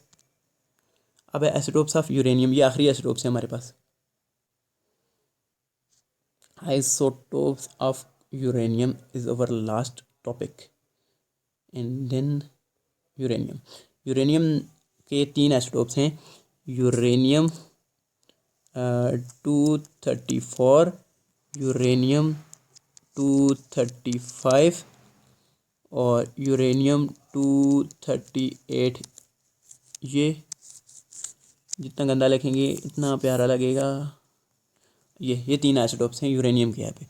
अब यूरेनियम के आइसोटोप्स में हमारे पास देखें uranium uranium uranium, atomic number 92, इसका भी 93 हो जाएगा, कभी भी नहीं हो सकता, 92 ही रहेगा, इसमें भी 92 ही रहेगा। अब इसका मैस नंबर क्या है, इसका 234 है, इसका 235 है और इसका 238 है। अब यूरेनियम का आइसोटोप बना लेते हैं। ये इसका न्यूक्लियस है, ये इसका बाहर जस्ट शो कर देंगे जैसे पिछला किया था इसका, और ये वाला इसका है। आप देखें इसमें प्रोटॉन कितने, प्रोटॉन इजक्वल टू 92 हैं, तो इसमें भी 92 होंगे। प्रोटॉन इजक्वल टू 92 हैं, तो प्रोटॉन इजक्वल टू 92 हैं। इलेक्ट्रॉन कितने, इलेक्ट्रॉन इजक्वल टू 92 ही होंगे, इलेक्ट्रॉन इजक्वल टू 92 ही होंगे और इलेक्ट्रॉन इजक्वल टू 92 होंगे। अच्छा, एटॉमिक और मास नंबर की बात करते हैं ना। देखो एटॉमिक नंबर जहाँ लिखा हुआ है, जेड नंबर जो नीचे लिखी हुई वैल्यू होती है 92 है, तो जेड 92 है, और ए नंबर जो ऊपर वैल्यू होती है 234 है, तो ए नंबर इक्वल टू कितना है 234 है। तो इन दोनों को याद रखना है। मैं कलर भी चेंज कर लेता हूँ, आप लोगों को क्लियर भी हो जाएगा। और इसका देखें जेड नंबर कितना है हमारे पास, इसका 92 है और इसका भी जेड नंबर 92 ही है। इसका मैथ नंबर होता है जी 235 और इसका भी मैथ नंबर जो होता है वो होता है 235 है। ये आपने याद रखना है। अब देखते हैं प्रोटॉन की 3 चीज़ें थी, proton is equal to electron is equal to neutron is equal to electron, proton, neutron, proton, electron कुछ भी लिख लें, न्यूट्रॉन फाइंड करने। प्रोटॉन इसके कितने 92 हैं, इलेक्ट्रॉन कितने 92 हैं, प्रोटॉन इलेक्ट्रॉन 92 हैं, प्रोटॉन 92 हैं, इलेक्ट्रॉन 92 हैं, प्रोटॉन 92 हैं। ये नंबर कभी भी चेंज नहीं हो सकते तीनों में, इलेक्ट्रॉन और प्रोटॉन हमेशा सेम रहेंगे। न्यूट्रॉन चेंज होंगे तो ए माइनस जेड होता है। ए इसका कितना है 234 माइनस जेड कितना 92 है, तो आंसर क्या आ जाएगा, जो आंसर आया वो न्यूट्रॉन नंबर होंगे। तो इसका कितना आ जाएगा 235 माइनस 92, तो जो आंसर आया वो इसका न्यूट्रॉन नंबर हो जाएगा। और इसका कितना है 238 माइनस 92 और इसका जो आंसर आया वो इसका न्यूट्रॉन नंबर हो जाएगा।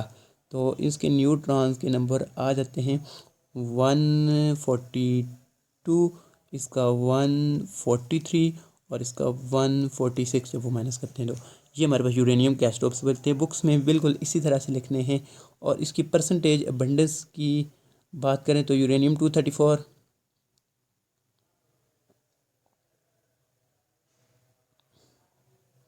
यूरेनियम 230 कौन सा है 238, तो सारे का सारा यूरेनियम 238 जो है ये वाला 99 पॉइंट होता है 245% होता है। और ये यूरेनियम 234 और 235 बहुत थोड़े थोड़े होते हैं। ये बुक से रीड कर लेने हैं, जस्ट आपको कंसेप्ट चाहिए होता है। अब यूजेस ऑफ आइसोटोप्स हैं तो ये जस्ट रीड कर लीजिएगा, ये बुक रीडिंग होती है, इसमें इतना कोई समझाने वाली बात नहीं है। बुक रीडिंग है तो आप लोग कर लीजिएगा, ठीक है। थैंक यू वेरी मच, और आपका चैप्टर क्लियर होता है।